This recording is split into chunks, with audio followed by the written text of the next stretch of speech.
అవసరమైతే మొత్తం తగలబెట్టేస్తా సార్.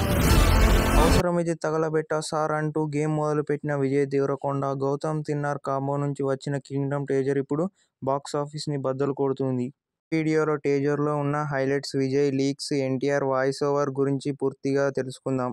మొదటిగా టీజర్ టైటిల్ గురించి మాట్లాడి చెప్పాలి. కింగ్డమ్ ఒక రాయల్ సింహాసనం కొరకు జరిగే మహాయుద్ధం అనిపిస్తుంది.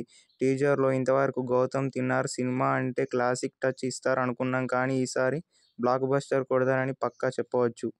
ఈ టీజర్లో హైలైట్ ఏంటంటే ఎన్టీఆర్ అన్నగారి వాయిసే అని చెప్పవచ్చు. లేని యుద్ధం, మట్టిలో మృతదేహాలు అంటూ చెప్పే డైలాగ్స్ మొత్తం గూస్ బంప్స్ తెప్పించాయి. ఇక హిందీలో రణబీర్ కపూర్, తమిళ్లో సూర్య వాయిస్తో ఈ లాంగ్వేజ్ ప్లాన్గా చెప్పవచ్చు. విజయ్ దేవరకొండ డిఫరెంట్ గెటప్లో కనిపిస్తున్నారు టీజర్లోనైతే. మూవీలో ఒక ఇంపార్టెంట్ డైలాగ్ అయితే బాగా వైరల్ అయింది. ఏమైనా చేస్తా సార్, అవసరమైతే తగలబెట్టేస్తా అన్న డైలాగ్ గూస్ బంప్స్ తెప్పించడం గ్యారంటీ. ఇది లవ్ స్టోరీ కాదు, మాస్ యాక్షన్ ఎపిక్స్ అని అనిపిస్తుంది. విజువల్ చూస్తుంటే కేజీఎఫ్, సలార్ లాంటి ప్యాన్ ఇండియా ఫిలిమ్స్ లాగా అనిపిస్తుంది. ఈ ట్రైలర్ని అయితే ఒక ఫ్రేమ్కి మీనింగ్ ఉండేలా క్రియేట్ చేశారని తెలుస్తుంది. అనిరుద్ధ్ రవీంద్రచంద్రన్ బీజిఎం అయితే టీజర్లో మరో లెవెల్కి తీసుకెళ్లింది. ఇంకా హీరోయిన్ ఎవరనేది క్లారిటీగా చెప్పలేదు. శ్రీలీల లేదా రష్మిక అనే పుకార్లు వచ్చాయి. టీజర్లో ఎలాంటి హింట్ ఇవ్వలేదు.